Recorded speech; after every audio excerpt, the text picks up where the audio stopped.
믿음은 기다림입니다는 제목으로 이 시간에 함께 은혜를 나누고자 합니다. 믿음 생활이 만만하지 않을 때가 있습니다. 예수님 믿으면 참 행복하고 늘 좋아야 되는데 그렇지 않을 때가 있습니다. 주로 어떤 때인가 하면 하나님 앞에 간절히 기도하고 하나님의 은혜를 구했는데 바로바로 응답받지 못하거나 이 기도의 기간들이 길어지거나 또 하나님의 은혜를 기다리는데 그 기다림의 시간이 좀 지루하게 여겨지는 순간 믿음 생활이 좀 쉽지 않을 때가 참 있습니다. 내가 주를 위해서 힘을 썼는데 열매가 뜻대로 거두어지지 않거나 이런 시간들이 있으면 믿음 생활하는 거 참 어렵습니다. 그런데 그 시간들의 은혜임을 여러분 오늘 말씀을 통해서 기억하시길 바랍니다. 그러니까 기독교를 예수님 믿는 것을 한마디로 정의한다 그러면 기다림입니다. 기독교는 기다림의 종교입니다. 현실을 누리는 게 아니라 기다리는 게 믿음의 핵심이에요. 그러니까 우리는 이 땅에서 살죠. 여러분, 우리는 이 땅에서 두 발 디디고 살아갑니다. 그리고 이 땅에 살면서 돈도 벌고 가정을 꾸리고 또 꿈을 위해서 다른 박질 하기도 하고 여러 가지 일들을 굉장히 많이 하고 있습니다. 근데 이 땅에서 살고는 있지만 우리의 목표 지점이 이 땅이 아님을 여러분 기억하셔야 해요. 내가 이 땅을 살아가고 있지만 이 땅에서 돈 많이 벌고 부자 되는 것이 내 인생의 목표가 되어서는 안 됩니다. 세상 사람들은 그럴 수 있어도 우리는 좀 거기서 한 걸음 멀어져야 합니다. 우리가 바라봐야 될 목표 지점은 이 땅에서 돈 많이 벌고 잘 되고 내 가정이 이런 것이 아니라 하나님 나라입니다. 이 사실을 여러분 분명히 믿으시기 바랍니다. 왜냐하면 성경이 그래요. 성경이 구약 성경은 오실 메시아 예수 그리스도를 기다리는 책이에요. 신약 성경은 뭐예요? 이미 오셨죠. 오신 예수님을 보여주시면서 다시 오실 예수 그리스도를 기다리는 것, 이게 신약의 메시지거든요. 구약 성경 보십시오. 나라가 위기에 처합니다. 민족이 어려움을 겪습니다.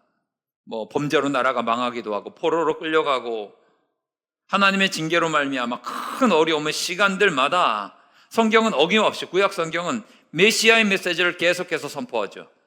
그러니까 메시아의 메시지를 선포할 때 메시아가 이미 왔다가 아니라 오실 그 메시아를 기다려라 라고 하는 메시지, 하나님의 나라와 하나님의 역사를 기다려라 라고 하는 메시지가 구약 성경에 가득 차 있습니다. 신약 성경도 마찬가지죠. 신약 성경은 오실 메시아에 대한 기다림으로, 그런 기대로 현실의 어려움을 이겨냈다고 한다면 신약 성경은 마라나타죠. 아멘 주 예수여 오시옵소서. 다시 오실 예수님에 대한 소망으로 현실에 핍박이 있고 고난이 있고 고통이 있고 어려움이 있지만 이것들을 이겨나갈 수 있는 믿음의 소망들이 있다라고 하는 것들을 보여주고 있는 거예요. 그러니까 성경은 항상 이 소망으로 가득 차 있고 이 소망은 다른 말로 이야기하면 기다림입니다. 그러므로 여러분 믿음의 길을 걸어가실 때 내가 기다리는 것, 이거 이상하게 여기지 마십시오. 당연히 기다리는 것이 믿음입니다. 요한계시록을 보게 되면 사도 요한이 반모섬의 유배가 되죠. 그래서 앞뒤 옆 다 돌아보아도 유배된 섬이니까 할 수 있는 게 아무것도 없습니다. 나가도 로마 황제의 끔찍한 박해가 있으니까 이것들을 어떻게 해야 되는가. 하나님께서 이 반모섬에 유배된 요한에게 박해받는 성도와 교회를 위해서 주신 메시지가 이 요한계시록이죠. 이 요한계시록의 메시지는 뭡니까? 다시 오실 예수님을 기대하고 소망하고 하나님 나라가 이 땅에 임하실 것을 소망하는 것, 이것을 바라보면서 믿음의 길 쭉 걸어가게 만드는 것, 이것이 핵심입니다. 그러니까 우리가 믿음이라고 하는 것은 소망을 가져야 되는데 이 소망은 다른 말로 이야기하면 기다림이다라고 우리는 정의할 수 있는 거죠. 성경을 보세요. 성경의 시작이 창세기 1장 1절이죠. 어떻게 시작돼요? 태초에 하나님이 천지를 창조하셨어요. 여기에 대한 선포입니다. 그리고 창조 선포에 대한 믿음의 반응들이 쭉 있다가 성경의 마지막은 뭘까요? 요한계시록 22장 20절로 21절 말씀이에요. 읽겠습니다. 시작.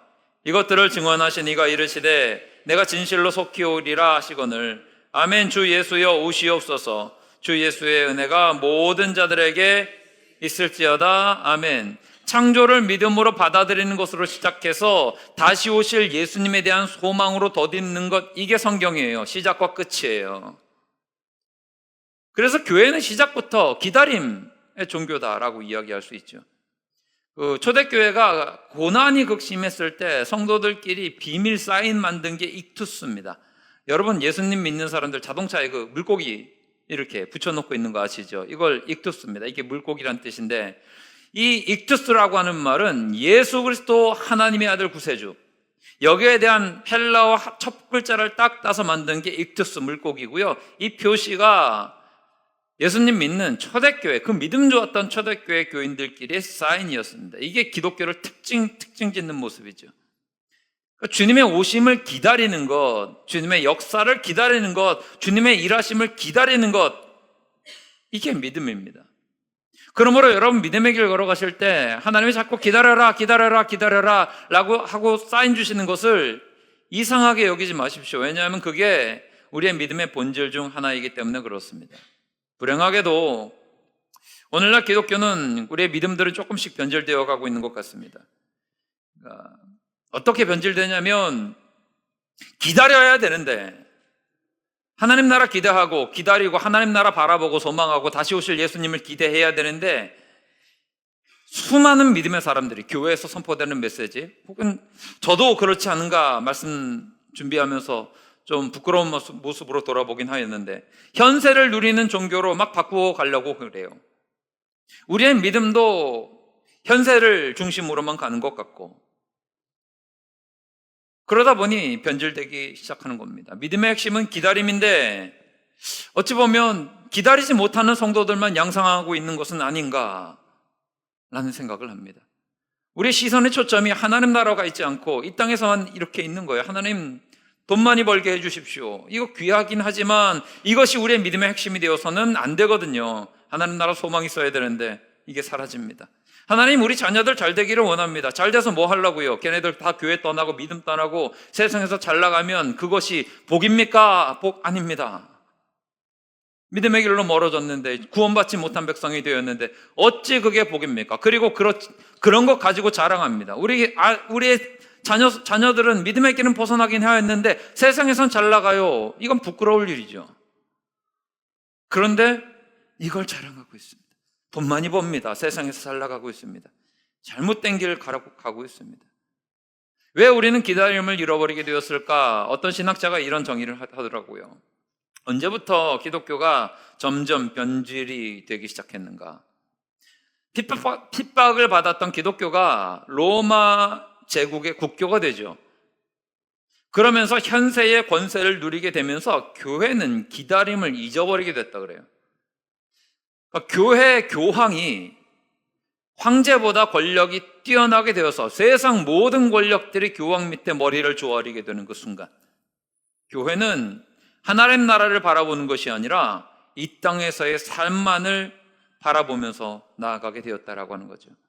그러니까 우리가 믿음의 길 걸어가면서 좀 부끄러워해야 되는 것은 기다림이 없어졌다라고 하는 것. 이 포인트에서 좀 부끄러움을 느끼셔야 됩니다. 왜 기다림이 없어졌을까요? 세상이 너무 좋아서 그래요. 먹고 살만하거든요. 만약 우리 교회가 지금 복받은 것만 자랑하고 다니는 교회라면 썩은 교회입니다. 신앙의 핵심이 지금 당장이 아니기 때문에 그렇습니다. Right now가 아닙니다. 하나님 때 하나님의 일하심을 기다리는 게 믿음인데, 지금 손에 잡히는 무언가만 바라보고 그것만 누리려고 하는 것 좀 잘못됐습니다. 달리 멀리 갈 거 없이 지금 당장 우리의 믿음을 좀 점검할 필요가 있습니다. 여러분 문제가 있으시잖아요. 고난이 있으시잖아요. 어려움이 있고 기도 제목이 있어요. 그럼 당장 기도를 하죠. 무슨 기도해요? 하나님 빨리 벗어나게 해주십시오. 언제까지 이렇게 기다려야 됩니까? 힘들고 어렵습니다. 좀 하나님 일해 주십시오. 하나님의 때를 기다립니다. 역사를 기다립니다.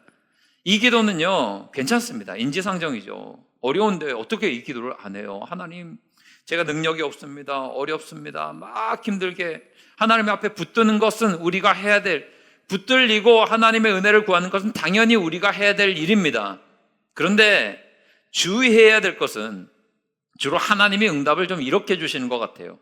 간절히 부르짖으면 바로바로 응답을 주시지 않고 사인을 주시고 응답을 주시는 게 뭔가 하면 좀 기다려라 라고 하실 때가 있죠. 여러분들 많이 그러시잖아요. 많이 느끼시잖아요. 문제 때문에 놓고 기도하고 영혼 구원 놓고 기도하고 또 뭐 여러 가지 일들 놓고 기도하고 그러면 주로 하나님이 바로바로 응답을 하지 않으시고 기다려라고 하는 사인과 혹은 응답을 주실 때가 있습니다. 근데 이때부터 문제죠. 우리는 이런 패턴 좋아하잖아요. 오늘 요청하면 내일 바로 응답. 좋으세요, 싫으세요? 너무 좋죠, 그죠? 이 패턴만 맨날 있었으면 좋겠다는 거예요. 그러니까 하나님, 내가 기도하면 항상 응답을 해주세요. 하나님, 내게 계속 말씀해 주세요. 이거 좋아요, 싫어요? 좋잖아요, 그죠? 그러니까 여기에만 집중하니까 문제예요. 여러분, 매일매일 응답받는 걸 너무 좋아하지 마십시오. 여러분 못 살아요. 지난 수요일 날도 말씀드렸는데, 설교할 때 하나님이 여러분 일거수일투족에 계속 응답하시면 여러분 얼마나 혼나실라 그래요? 하나님이 계속해서 말씀하시면 여러분 혼나실 일이 한 9할은 되고, 칭찬받은 건 한 90%가 하나님 앞에 혼나고 10% 칭찬받는 일밖에 없을 거예요. 하나님 우리에게 계속해서 기다려라고 하는 사인 주실 때가 훨씬 많아요. 그런데 우리는 오늘 기도하면 바로 응답, 내일 응답되고 아침에 기도하면 저녁에 응답되는 것을 최고로 여긴단 말이죠. 아니에요. 하나님은 언제나 그러하신 것 같아요. 요청하면 기다림의 시간을 좀 주세요. 그리고 나서 하나님이 일하신다고요. 성경에서 그러잖아요. 아브라함을 하나님이 찾아오셨어요. 아브라함이 요청한 게 아니에요. 하나님이 찾아오셔서 야, 내가 너한테 아들 줄게 그랬어요. 자녀들 줄게. 네 자손들이 바다의 모래와 같이 하늘의 별과 같이 무수하게 해줄 거야. 하나님이 약속을 주셨어요. 그러면 당장에 이루어지면 얼마나 좋겠어요. 하나님이 응답 주시고 다음날 사레가 배가 이렇게 불러가지고 애를 낳고 그러면 얼마나 좋겠습니까? 몇 년 기다렸죠? 25년 기다렸어요. 75살에 하나님이 응답을 주시고 말씀해 주시고 약속을 주시고 100살에 응답받았다고요. 하나님이 잊고 계신 건 아닌데 그 시간 동안 믿음이 무르익게 만드시는 하나님의 역사의 시간들이 있다고요. 심지어 아브라함도 억울하죠. 내가 원한 것도 아닌데 하나님이 약속해 주셔놓고 기다리래요. 그리고 기다리라 그랬는데 몇 년을 기다리라고 얘기를 안 해줘. 이게 가장 서운하죠. 기다릴 준비는 되셨잖아요, 그죠? 그리고 여러분에게 기다리는데 1년 3개월만 기다리면 될 거야. 그러면 이빨 꽉 깨물고 기다리실 수 있죠. 근데 기다림은 시간을 알려주지 않는 게 가장 큰 어려움입니다. 그런데 그게 믿음인 거예요. 시간을 알려주고 기다리는 게 어떻게 믿음입니까? 하나님이 그냥 기다려라고 했을 때 그냥 끝까지 기다리는 게 하나님 믿는 믿음이죠. 다윗도 마찬가지예요. 다윗이 원한 거 아니잖아요. 다윗이 그냥 사무엘의 부름 받아서 형제들 모였는데 자기 혼자 놀고 있다가 양치고 있다가 부름 받아서 갔는데 왕이라고 기름을 부어줘요. 기름을 부어주는 순간 이미 이건 왕이란 말이에요. 왕으로서 기름 부음 받았으면 내가 원한 것도 아닌데 어린 나이에 왕으로서 기름을 부음 받아요. 그러면 바로 왕이 되어야지. 왕을 안 시켜줘요. 곧장 왕이 된 게 아니라 기다림의 시간이 있습니다.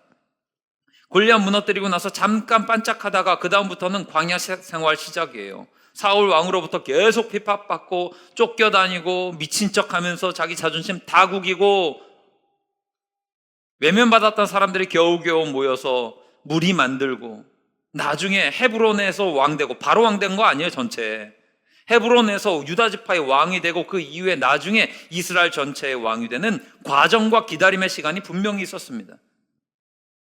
그러면 하나님께서 우리를 인도하실 때 기다림이 없다라는 것은 말이 안 되는 거죠.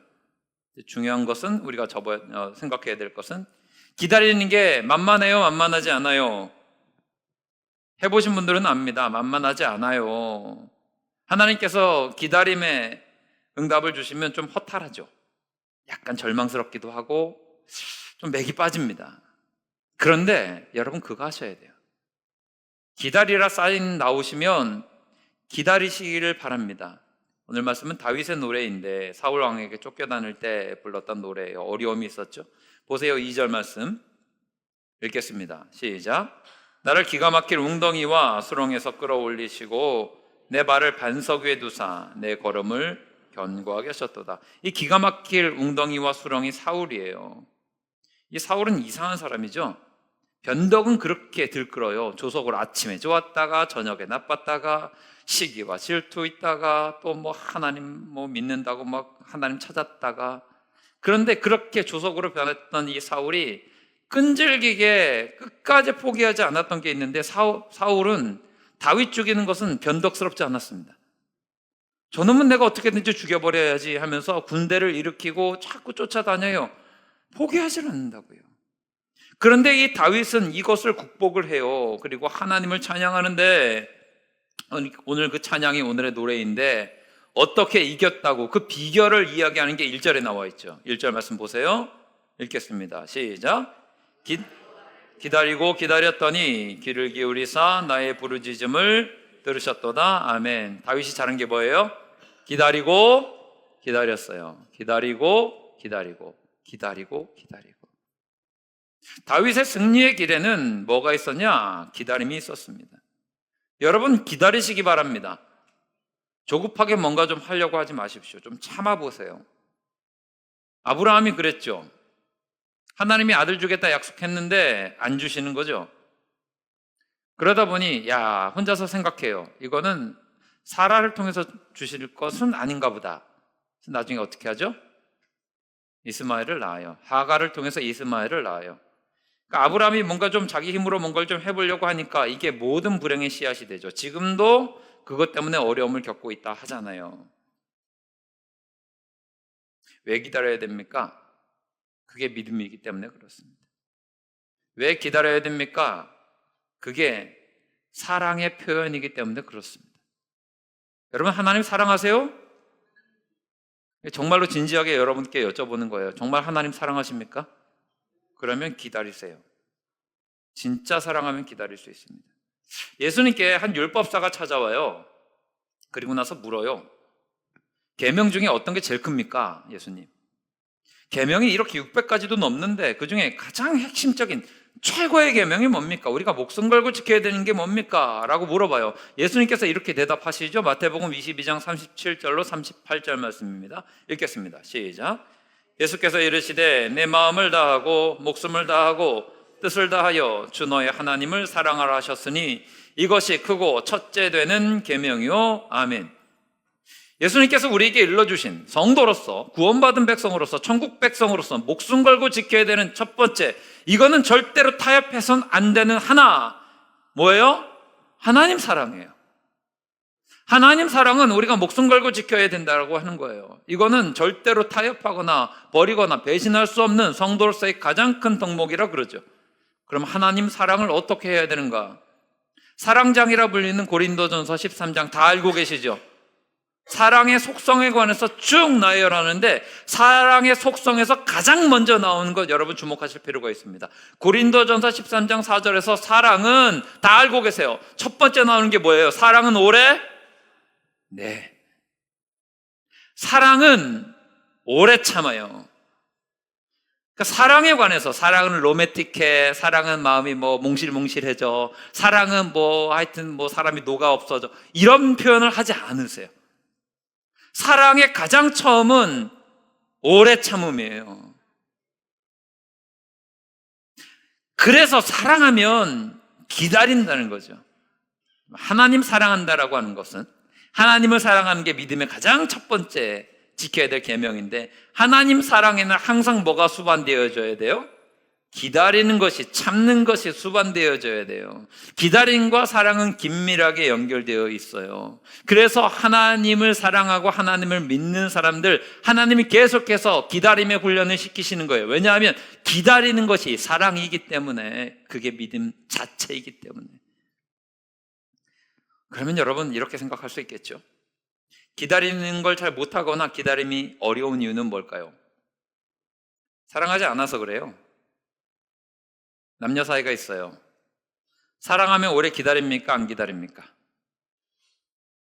여러분 기다려 보셨어요? 너무 옛날 일이라 생각이 안 나요.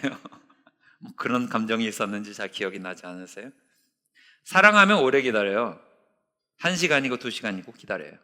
사랑하지 못하면 기다릴까요? 안 기다릴까요? 네, 기다리지 못한다는 건 사랑하지 않는다는 또 다른 표현이에요. 요즘에는 전자제품 같은 거 물건 좋아하시는 분들은 밤새서도 텐트 치면서 기다린다면서요.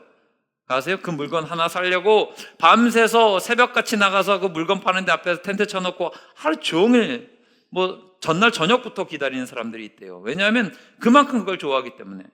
심지어는 이명웅 가수 콘서트 때 그 콘서트 예매하기 위해서 그 PC방을 일부러 간다 했잖아요. 컴퓨터 성능 좋고 회선 빠른 걸로 가갖고 그 예매 하나 하려고 계속 새로 고친 버튼 누르면서 기다린대요.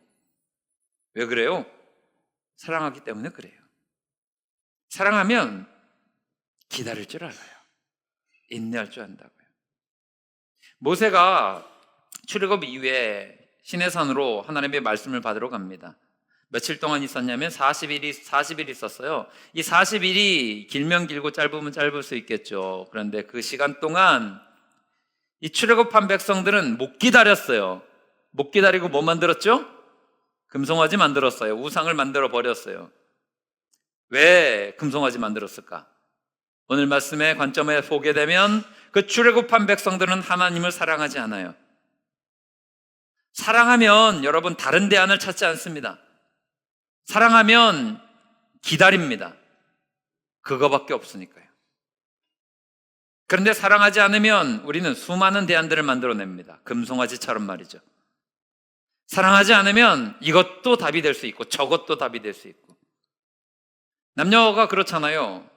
사랑 안 하면 좀 기다리다가 니만 남자냐? 하면서 곰신 거꾸로 신고 도망가고, 너만 여자냐? 그러면서 구두 거꾸로 신고 도망가고 그러잖아요. 대안을 찾아요. 인간관계에서는 그럴 수 있겠죠. 그런데 하나님, 유일하신 하나님만 바라보면, 우리의 믿음에서는 하나님만 유일한 길이잖아요. 하나님 외에 대안이 있어요, 없어요, 여러분? 하나님 외에 다른 신이 있어요? 확실하게 얘기하셔야죠. 하나님 외에 다른 신이 있어요? 대안이 없어요, 대안이. 그러면 하나님이 기다리라는 사인 주시면 뭐 해야 돼요? 기다리는 거예요. 죽으나 사나 기다리는 거예요. 교회도 마찬가지잖아요. 교회를 사랑해요. 그러면 죽으나 사나 이 교회에서 승부 보는 거예요. 별로 사랑하지 않으면 어떻게 해요? 널린 게 교회잖아요. 여기만 교회냐? 널린 게 교회지. 다른 대안 너무 많아요. 사랑하지 않으면 또 다른 이야기입니다. 대안이 많다라고 하는 것은 내가 머리가 좋아, 난 대안을 많이 찾을 수 있어, 이게 아니라 사랑 없다예요. 사랑 없다. 여러분, 자녀는 대안이 있어요, 없어요? 대안이 없다라고 하시는 분들 다 그런 거예요. 사랑하니까요. 자녀에게 대안이 있다 그러면 이 망나니 아들 바꿔서 다른 아들 내가 해야지? 이거는 사랑이 아니잖아요. 이 딸이 정말 마음에 안 들어, 내 속만 썩여, 그러면 딸 바꿔치기, 이렇게 해서 될 게 아니에요. 왜냐하면 사랑이니까. 금송아지가 우상 숭배는 맞는데 그 중심에는 하나님 사랑의 결여가 있어요. 교회 다니면서 전보러 다니시는 분들 있죠? 여러분들은 없잖아요. 여러분은 안 계시지만 있어요, 그런 분들이 진짜로. 그건 무슨 얘기하고 있는 거예요? 하나님 사랑하지 않는다는 얘기하고 있는 거예요. 우리가 주님을 믿음으로 섬긴다 그러는데 기도도 드리고 예배도 드리고, 그런데 당장 도와주지 않으면 하나님 앞에 등 돌리실 겁니까? 기다리십시오. 하나님 안 도와주셔도 다른 대안 찾기 시작하면 이거 문제입니다. 그래서 여러분, 사랑하면 기다립니다. 믿으시기 바랍니다. 또 하나, 왜 하나님이 기다리라 하시냐면 사랑하면 기다린다도 되지만 기다릴 때 사랑이 또 자랍니다. 기다릴 때 믿음이 자라요. 기다림을 통해서 내 사랑이 얼마나 깊은지를 깨닫게 되는 거예요. 요즘에 젊은 사람들은 모르는데 여러분들은 뭐 얼추 다 아실 것 같아요. 펜팔이라고 예전에 들어보셨어요? 해보셨어요? 그게 이상하게 무슨 뭐 노래책이나 뭐 TV 가이드 이런 거 맨 뒤에 펜팔 주소 막 이렇게 적혀 나오는 것들, 이런 거 얘기하면 너무 옛날 사람이라고 젊은 애들이 그러려나요? 그런 게 있었어요. 여러분 해보셨잖아요. 학창시절에 펜팔이라고. 이상하죠? 얼굴도 모르는데 그냥 주소 가지고 누가 하면서 밤새도록 그 편지 하나 적고서 또 편지 기다리고 또 편지 보내고, 희한하게 또 그런 사연도 TV나 드라마 같은 데 나오잖아요. 펜팔 통해서 맺어져 가지고 결혼까지 했다 뭐 그런 거 들어보셨어요? 예, 교회 학교 애들한테 얘기하면 무슨 호랑이 담배 피던 시절 얘기하냐 이럴 텐데, 실제로 여러분들은 그런 걸 피부로 경험해 보신 분들이 계시단 말이에요. 얼굴도 못 봤는데 편지 쓰고 기다리는 그 사이에 사랑이 막 싹 터요. 사랑해서 기다리지만 또 기다리기 때문에 그 사랑이 더 깊어져요. 기복신앙이라는 게 있습니다. 기복신앙은 복만 구하는 게 기복신앙이잖아요. 문제점이 뭐예요? 사랑이 없어요. 응답에만 초점을 맞춰요. 그러니까 우리는 하나님께 기도하면 응답받는 거 너무 좋아하죠. 저도 좋아요. 그런데 응답받는 거 그거 하나만, 내가 기도했더니 바로 응답받았어, 이걸 최고의 신앙으로 우리는 칠 수가 없어요. 그건 최고의 신앙이 아닙니다. 초신자일 뿐이에요. 진짜 귀한 신앙은 뭔가 하면 응답이 없더라도 끝까지 하나님 바라보는 거예요. 복만을 구하면서 내가 이거 응답받았어, 이거 응답받았어, 이것만 중요하게 여기면 이게 좀 뭔가 문제가 있는 거예요. 왜냐하면 거기에 기다림이 없기 때문에 그래요. 기다림이 없다는 얘기는 사랑이 없다는 말이죠. 여러분, 사랑이냐 응답이냐 둘 중에 하나를 선택해야 될 때는 여러분 사랑을 선택하시기를 바랍니다. 이 다른 말로 이야기하면 응답이냐 기다림이냐 라고 했을 때 여러분, 응답도 좋지만 하나님이 기다리라고 하는 사인을 주시면 좀 사랑하는 마음으로 기다리실 수 있어야 돼요. 왜냐하면 믿음의 속성이 그거기 때문에 그래요. 하박국서 2장 4절 말씀은 이렇게 우리에게 의인에 관한 이야기를 하죠. 이게 로마서 1장 17절 사도 바울이 인용한 말씀이기도 한데요. 읽어보겠습니다. 시작. 보라, 그의 마음은 교만하며 그 속에서 정직하지 못하나 의인은 그의 믿음으로 말미암아 살리라. 아멘. 의인은 믿음으로 말미암아 살리라 했을 때 이 믿음이라고 하는 단어가 히브리어로 에무나예요. 이 에무나라고 하는 히브리어 말은 파생된 말인데 어디에서 파생됐냐면 아만이라고 하는 말에서 파생돼서 에무나가 됐거든요. 이 아만이라고 하는 말의 의미는 지속하다, 지탱하다, 견디다, 참다, 성실하게, 견고하게 뭐 이런 의미를 가지고 있어요. 이 아만이라고 하는 말에서 우리가 쓰고 있는 아멘이 나왔어요. 참되다, 진실하다. 이 아멘이 나왔거든요. 그래서 이 에무나는 믿음이라고 번역이 되지만 그 안에 담겨져 있는 의미를 따져보면 버틴다, 견딘다, 참는다 이런 의미도 담겨져 있어요. 그러면 구약적인 개념에서 믿음은 어떤 의미를 가지고 있을까요? 기다리는 거예요. 견디는 거예요. 그래서 믿음의 핵심은 뭘까요? 기다림입니다. 내가 내 힘 가지고 막 열심히 뛰는 게 아니라 하나님의 일하심을 기다리는 거죠. 그래서 믿음은 수동적인 거예요. 능동적으로 내가 무언가를 주도적으로 내가 이끌어간다 이게 아니라 하나님이 이끄시는 대로 내가 나아가는 것. 그래서 믿음의 길 걸어가실 때 순종을 강조하는 거잖아요. 왜냐하면 하나님의 말씀 앞에 내가 수동적이 되어야 되는 거니까. 믿음이 없으면 수동적이 아니라 능동적이 됩니다. 활동적이 되어버려요. 그러니까 성숙한 믿음은 수동적으로 주님의 뜻을 구하고 주님의 뜻대로 나아가겠습니다 하면서 인도하신 대로 가는데 좀 그렇지 못한 믿음은 활동적으로 먼저 몸이 나가죠. 뛰죠. 하나님의 뜻을 잘 분별 못하고. 특별히 여러분 어린아이일수록 활동적이잖아요. 몸이 먼저 나가잖아요. 그러니까 여러분은 오늘 예배 드리실 때 이렇게 정숙하게 잘 앉으면서 이렇게 예배 드리시지만 저 위에 교회학교 예배당에서 교회학교 예배실에서 예배 드리는 애들 어떨까요, 여러분? 상상만 해도 그림이 그려지시죠? 천방지축 난리가 나요. 난리가 난다고요. 성숙한 믿음은 수동적이에요. 하나님이 이끄신 대로 가는 게 참된 성숙한 믿음이에요. 그러므로 저는 여러분들에게 권면합니다. 믿음은 기다림이니 기다릴 줄 아는 믿음의 사람들 되시기를 바랍니다. 하나님이 분명히 일하실 것을 소망하시기를 바랍니다. 하나님의 역사를 기다릴 줄 아는 믿음으로 주님께 영광 돌리실 수 있기를 주님의 이름으로 축원합니다. 그러면 마지막으로 기다릴 때 어떻게 기다리셔야 될까요? 1절 말씀을 마지막 부분을 보게 되면 귀를 기울이사 나의 뭘 들으셨다고 이야기해요? 부르짖음을 들으셨다라고 이야기를 해요. 기도했다는 말이죠. 기다릴 때 뭐 하면서 기다렸다는 얘기예요? 다윗이 기도하면서 기다렸다는 얘기예요. 기도하면서 기다렸더니 기가 막힐 웅덩이와 수렁에서 끌어올려 주셔서 반석 위로 인도해 주셨다, 안전하게 만들어 주셨다라고 하는 이야기를 지금 하고 있는 거죠. 다윗에게 우리가 배웁시다. 기다리는 것을 그냥 이빨 꽉 깨물고 내가 기다려야지, 참아야지 이렇게 하는 게 아니라 뭐 하면서 기다리라고요? 기도하면서 기다려야 돼요. 기도하고 있다는 이야기는, 기다리고 있는데 기도하고 있다는 이야기는 포기하지 않는다는 얘기죠. 그러니까 여러분, 기다리실 때 기억하셔야 돼요.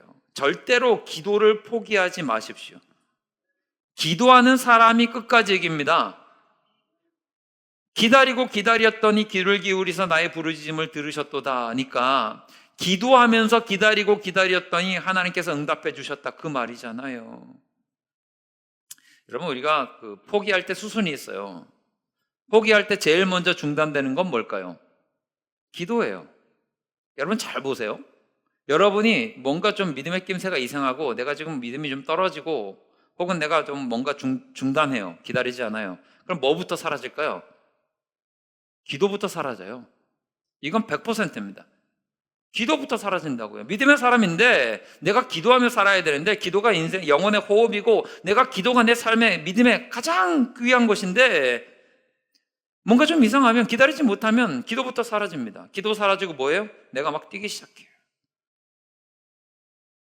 기도가 끝까지 유지되면 절대 포기하지 않습니다. 저는 우리 즐거운 교회가 기도의 불이 더욱더 활활 타오를 수 있기를 바랍니다. 뜨겁게 기도하는 모습, 포기하지 않고 기도하는 모습, 끝까지 기도하는 모습이 있으면 주님께서 반드시 일하는 것을 우리가 목도하는 증인이 될 것입니다. 이거를 포기하는 순간 우리는 모든 것들을 다 내려놓는다라고 하는 말과 다름이 아니에요. 미국에서 한 세미나가 있었는데, 이 세미나 강사가 이야기합니다. 에디슨 여러분 아십니까? 에디슨 다 안다 그래요. 그래서 에디슨에 관해서 막 설명을 해요. 라이트 형제 여러분 아십니까? 라이트 형제 뭐 했죠? 비행기 만들어서. 다 알고 계시잖아요. 그러면서 이제 라이트 형제에 관해서 막, 비행기에 관해서 막 이야기를 해요. 여러분, 링컨 대통령 아십니까? 링컨 대통령 최고 업적이 뭐예요? 노예 해방이죠. 노예 해방 막 이야기해요. 그럼 여러분, 맥키스트를 아십니까? 맥키스트 아세요? 모르시죠? 맥키스트는 포기한 사람입니다. 이렇게 얘기하더래요. 뭘 하긴 했는데 중간에 포기하니까 맥키스트를 우리가 아는 사람이 아무도 없어요. 성경에도 이런 사람이 나옵니다. 디모데후서 4장 10절 보게 되면 데마라고 하는 인물이 나와요. 보세요. 데마입니다. 함께 읽습니다. 시작. 데마는 이 세상을 사랑하여 나를 버리고 데살로니가로 갔고, 그레스게는 갈라디아로, 디도는 달마디아로 갔고. 이 데마라고 하는 인물은요, 사도 바울의 사역 초창기 때는 마가, 누가 이런 사람들과 어깨를 나란히 하면서 사도 바울의 측근으로서 사역했습니다. 잘 쓰임 받았는데, 디모데후서가 쓰일 때는 사도 바울의 사역 막바지, 거의 사역의 마지막 부분에 이르게 되었을 때 쓴 거거든요. 사역 말기에 데마는 뭐라 그래요? 세상을 사랑해서 떠났대요. 포기한 사람이죠. 데마만큼 불쌍한 사람이 없어요. 처음부터 열심히 뛰었는데 중간에 조금 기다리지 못하고 끝까지 하나님 바라보지 못하고 포기해서 세상으로 떠나갔대요. 안 그랬으면 더 위대하게 쓰임받을 수 있는 사람이었을 텐데 말이죠. 저는 여러분들의 삶 가운데 믿음의 걸음 가운데 포기하지 않고 기도로 끝까지 주님 바라보실 수 있는 은혜가 있기를 바랍니다. 그리고 기도하실 때 좀 간절히 부르짖으십시오. 기도가 살아야 됩니다. 기도가 불붙어야 됩니다. 기도가 우리를 견디게 만들고 하나님을 향한 그 열정을 태우게 만듭니다. 그냥 가만 점잖게 예수 믿으려고 하지 마시고 좀 간절히 주님 앞에 부르짖으면서 하나님의 은혜를 사모하는 기도가 있을 때 우리가 기다릴 때도 힘있게 기다릴 수 있어요. 기도는요, 기다림에 힘을 주는데, 기도하고 여러분 화난 적 있으세요? 기도하고 나서 하나님 은혜가 충만하면요, 힘을 얻는다고요. 그러면 기다릴 힘들을 계속해서 공급받는 거예요. 하나님을 향한 소망들이 계속해서 공급되는 거라고요. 그러면 얼마든지 우리는 그 지루해 보이는 기다림의 시간들을 이겨낼 수 있습니다. 저는 여러분에게 권면합니다. 기다릴 줄 아는 믿음 되십시오. 기다리는 여러분들 되시길 주님의 이름으로 축원합니다. 반드시 다윗과 같이 승리하게 하여 주실 줄 믿습니다. 말씀 정리하겠습니다. 우리의 예수 믿는 것은요, 기다림입니다. 기다리는 믿음 되십시오. 사랑하면 기다립니다. 기다리지 못하는 건 사랑이 없다는 거죠. 기다리면서 하나님을 향한 사랑이 커지고 또 사랑이 확증됩니다. 특별히 기도하면서 기다리십시오. 하나님은 그 기도를 통해서 여러분에게 놀라운 은혜를 부어주실 줄 믿습니다.